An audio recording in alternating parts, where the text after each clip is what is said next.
Bueno, muy buenas tardes para todos. En primer lugar, un saludo muy especial para todas las autoridades de tránsito y gracias por recibirme nuevamente.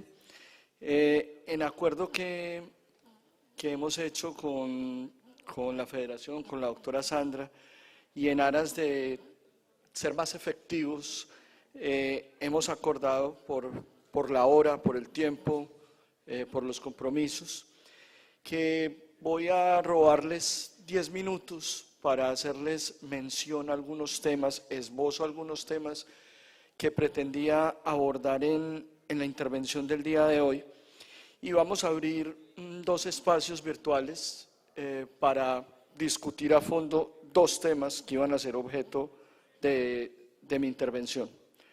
O bueno, uno iba a ser objeto de intervención y el otro, a causa de la intervención del señor ministro, pues surge como importante para conversarlo. Entonces vamos a abrir un espacio para hablar de la reciente resolución expedida por el Ministerio de Transporte con relación a la modificación de todo el procedimiento de tránsito referente a los trámites de tránsito, donde el Estado lo que hizo no fue una cosa distinta a ser coherente con la política pública que hay en materia de digitalización y en materia de gobierno en línea, y que va muy atado a al planteamiento que formulaba el doctor Chilito en su intervención, y que es la directriz hacia donde se ha delineado que el Estado debe ir, incluso atendiendo a recomendaciones del Banco Mundial, del Banco Interamericano de Desarrollo, que lo que han promovido es como una de las alternativas y uno de los indicadores mayores de desarrollo de un país está en el de facilitar la vida de las personas y utilizar las nuevas tecnologías para poder realizar su interacción con el Estado. Saben ustedes que una de las manifestaciones más expresas y más concretas de la interacción, y también una de las formas que tiene el ciudadano de satisfacer no solo el derecho a la movilidad, sino también el derecho de petición, que es otro de los núcleos esenciales de derechos de la Constitución colombiana, el también derecho a la propiedad y el derecho a la contratación o a la intervención en los mercados, son los trámites de tránsito. Entonces, en esa medida, lo que hace la reciente resolución expedida por el Ministerio de Transporte es que el sector transporte se coloca a tono con una política pública de digitalización, desmaterialización, virtualización de trámites y trámites no presenciales, que esos son básicamente los 4 atributos que debe tener un trámite en el siglo XXI: desmaterialización, virtualización, digitalización y trámites no presenciales. Y todo lo que busca también es no solo facilitarle la vida a los ciudadanos, sino también disminuir los espacios para la corrupción, hacer más eficiente el trabajo de las autoridades y que las autoridades se dediquen. Yo siempre he tenido una convicción, y esto lo aplico no solo al tema de los trámites, es más fácil aplicarlo, sino también al tema del control, y es en una cuarta revolución, como la señora viceministra lo mencionaba esta mañana. Es inconcebible que nosotros no utilicemos las nuevas tecnologías para hacer más eficiente el trabajo. Y las nuevas tecnologías no implican que se dejen de utilizar a las personas o que se quite el empleo o el trabajo de las personas. No, al contrario. Las nuevas tecnologías deben utilizarse para valorar más el trabajo de las personas. Y es no dedicar a una persona a hacer simplemente un papeleo, a hacer simplemente una recolección de un documento, porque es que un ser humano está hecho para generar más, para aportar más a la calidad de vida de las personas y a su propia calidad de vida. Cuando nosotros utilizamos la tecnología para facilitar, para hacer más eficientes los trámites, para hacer más eficiente el control, lo que estamos haciendo es liberando unas capacidades humanas que deben y pueden ser utilizadas para lo que verdaderamente el ser humano está creado, y es para interpretar, para analizar, para evaluar procesos más complejos, como puede ser un trámite contravencional, como puede ser la valoración de una prueba, como puede ser la solución de inconvenientes que tengan una materialidad y una profundidad mayor cuando se realiza un trámite. Ese es el objetivo real. Entonces, esta resolución lo que hace es llevar esta política pública, que está materializada en 4 leyes de la República, en 2 documentos COMPES y en 5 decretos del Gobierno Nacional, llevarla al sector tránsito.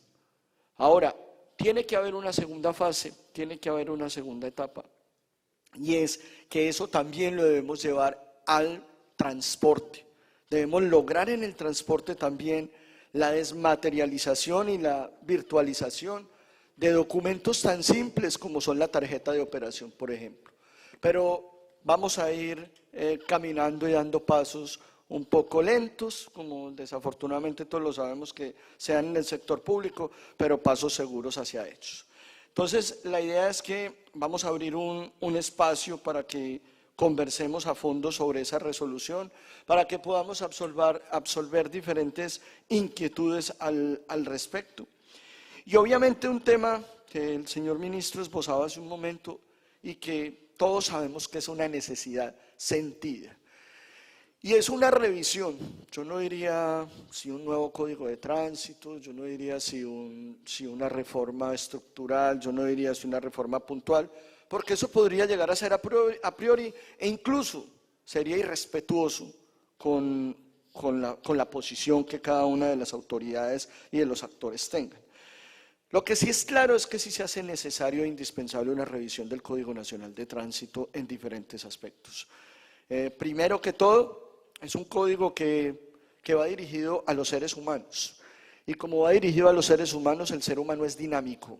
Esto no va dirigido a máquinas, ni a equipos, ni a otro tipo de elementos inanimados, sino a seres humanos.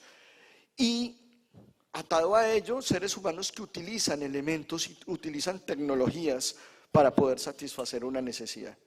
Aquí hay algo que es muy claro. El Código de Tránsito lo primero que hace es permitir la satisfacción del derecho a la movilidad de las personas, como lo mencionaba el señor ministro ahora. Y esa movilidad hoy por hoy, después de 20 años, es muy diferente. Es muy diferente dada la evolución del cambio. Por allá Alvin Toffler hace algunos años decía que cada día se da en mayor medida una aceleración del cambio. Y las normas de tránsito tienen que estar a tono con esa aceleración del cambio. Entonces, la idea es que abramos un espacio para conversar sobre las propuestas, las ideas, los planteamientos que hayan sobre esa reforma. En el Ministerio de Transporte hemos venido trabajando en varias propuestas, hemos venido trabajando en diferentes documentos e incluso ya existen algunos esbozos de lo que puede ser una reforma, de lo que puede ser una modificación del código, pero el Gobierno Nacional y el ministro están convencidos, y yo también en lo personal estoy convencido, que eso se tiene que hacer de manera concertada, porque una de las grandes características que tienen una gran cantidad de normas jurídicas en Colombia es que son ineficaces y se convierten en letra muerta. Y una de las razones que tiene, una de las razones por las cuales existe una gran cantidad de normas ineficaces es precisamente porque, primero, no han recibido una socialización. Socialización no quiere decir que todo el mundo esté de acuerdo, no, pero sí que todo el mundo esté socializado, concientizado, sensibilizado.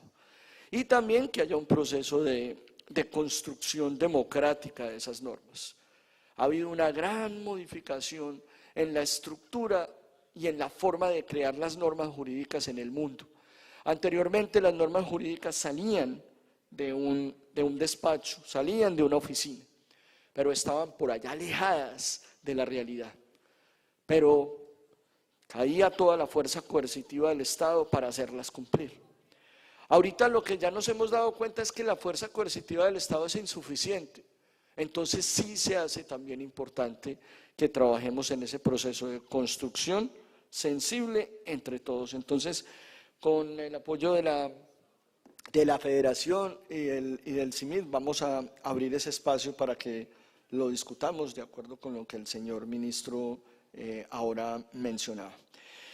Pero no quiero dejar de tocar o de hacer un par de comentarios que son importantes para no excederme de los 10 minutos, que creo que ya me excedí, pero bueno. El primero, hay un tema que nos tiene muy angustiados a todos, que creo que no hay que hacer demasiado ejercicio mental para identificarlo, y es el tema de la siniestralidad. Y sabemos que el tema de la siniestralidad tiene una multidimensionalidad, tiene un montón de factores, pero aquí fundamentalmente yo quiero abordar dos que son bien importantes. Uno, el tema de la pedagogía, y dos, el tema del control. Pero adicional a eso también es importante mencionar como un atributo de este tema de la seguridad vial, el tema de las condiciones técnicas y jurídicas que tiene hoy por hoy la seguridad vial en Colombia. Y una de las cosas que preocupa es que en Colombia existe hoy por hoy ya un cuerpo normativo en relación al tema de la seguridad vial, que cuando yo empiezo a revisarlo genera bastantes aportes, pero muy poca aplicación y muy poca efectividad. Y hay una norma que yo simplemente, con todo el respeto, les quiero recordar, que trae muchos elementos y muchos instrumentos para poder generar hábitos y comportamientos viales, que es la ley 1503.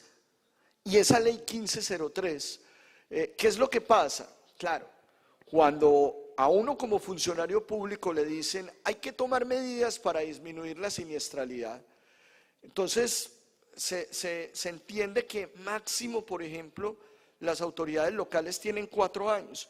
Entonces se dice 4 años, entonces yo tengo que hacer control porque aparentemente el control es lo único que genera efectos sobre la siniestralidad. Y eso no es cierto. Está demostrado internacionalmente, y para eso podemos ver los ejemplos de Suecia y de España, donde aquí hay que tener 2 elementos en la mesa, y son la generación de hábitos y comportamientos y también el control.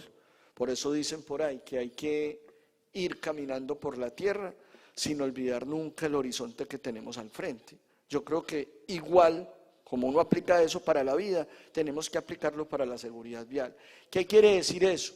Hay que fortalecer el tema con la generación de esos hábitos, instrumentos tales como las cátedras de seguridad vial, sí, no obligatorias, pero sí es necesario asegurar que esos contenidos básicos de la seguridad vial se estén dando en la educación básica, primaria, media, vocacional, porque eso es algo que va aportando y generando efectos.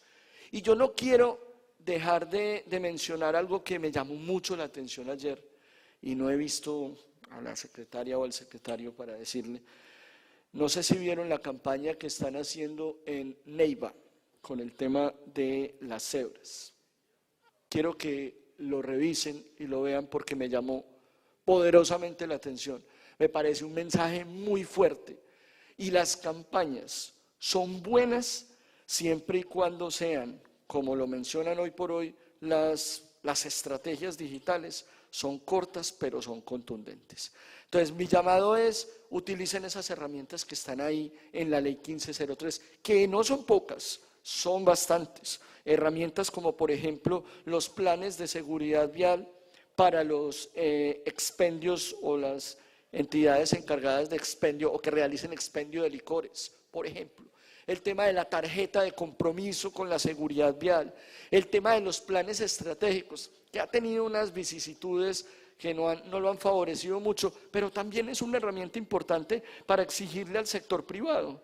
Y un poquito superar ese tema de que la seguridad vial desde la perspectiva del sector privado es un acto de responsabilidad social. La responsabilidad social no se aplica solamente al tema ambiental o al tema laboral. No, un elemento esencial también es la salvaguarda de la vida. El otro elemento que les quería mencionar es el tema del control. Y en el tema del control, aquí vuelvo y menciono el tema porque es que aplica para todo. Y se han satanizado los sistemas de detección electrónica. Y en estos días lo conversábamos con la directora de la Agencia Nacional de Seguridad Vial y solo una reflexión, y es ¿por qué los sistemas de detección electrónica funcionan en todo el mundo, menos en Colombia? Es importante tener presente que hay países del mundo. Y hay una anécdota que creo que la he contado varias veces, pero no me canso de contarlas. Por allá en el 2014, no, como en el 2010, el Fondo de Prevención Vial, el extinto Fondo de Prevención Vial, hizo un estudio sobre el tiempo que se demoraba cambiando la forma de conducir de una persona. Y antropológicamente se dice 7 años, 12 años, no, se demora 3 horas. Mientras tú tomas un vuelo desde Bogotá hasta Miami.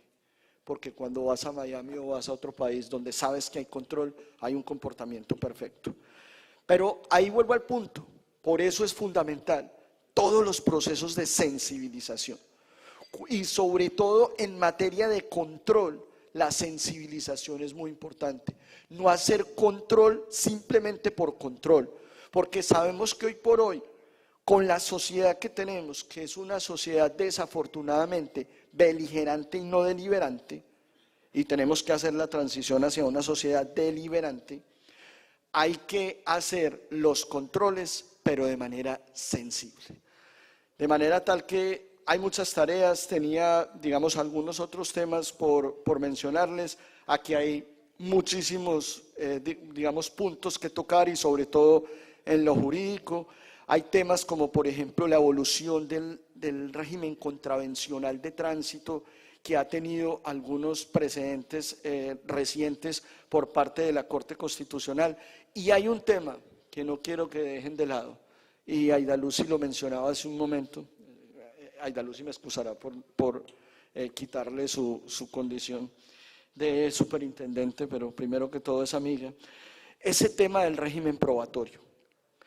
Si bien es cierto, existen regímenes de responsabilidad subjetiva y regímenes de responsabilidad objetiva, la clave aquí para que el control pueda ser efectivo, y cuando hablamos de la primera efectividad del control es que las sanciones se puedan aplicar, es que el régimen probatorio y el tratamiento probatorio que se haga a los elementos de juicio sea adecuado.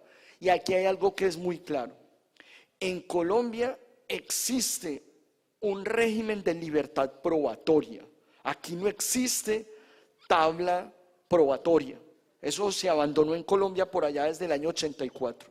Y ese régimen de libertad probatoria se traslada claramente al régimen contravencional de tránsito y también al régimen sancionatorio, al árido régimen sancionatorio de transporte que tenemos. Pero se traslada allá. Lo importante es dar un buen tratamiento a ello. Y por eso no existe ningún tipo de prueba que esté vedada dentro del régimen sancionatorio de transporte y dentro del régimen contravencional de tránsito. No existe ninguno. Siempre y cuando sean pruebas que respeten unas características que la Corte ha dado, como son la conducencia, como son, por ejemplo, cuando se trata de pruebas intrusivas o que afecten la dignidad de la persona, se cuente o no se cuente con la autorización de la persona, pero no existen pruebas vedadas. La prueba debe ser imparcial, sí, pero la prueba tiene que ser valorada subjetivamente en la mayoría de los casos dentro del proceso. Y hay eventos, claro, que también se aplica la responsabilidad objetiva, como lo ha dicho la misma Corte Constitucional en algunos casos. Por ejemplo, Aida Lucy mencionaba ahora respecto a la sentencia C-321 del año 2022, cuando la Corte habló de la responsabilidad de los propietarios en el caso de la revisión técnico-mecánica del seguro obligatorio. Pero tampoco se les olvide que para poder aplicar la responsabilidad objetiva tiene que haber una correcta aplicación de esa prueba de la comisión de la infracción. Y ahora, aquí hay algo que también es muy importante, esa misma sentencia C-321 del año 2022 que revisó la constitucionalidad del artículo 10 de la ley 2161, habló también de la responsabilidad por culpa en algunas infracciones detectadas por medios tecnológicos. Miren que ya no se habla de que hay que acreditar el dolo como en el resto de infracciones, sino que hay que acreditar la culpa. Y bueno, en fin, serían muchísimos los temas. Ustedes saben que este es un tema que me apasiona, que me gusta y que comparto con ustedes la pasión por él, pero también quiero ser compasivo con la hora y con el cansancio. Entonces espero que tengamos un nuevo espacio para conversar y Dios les sabe pagar.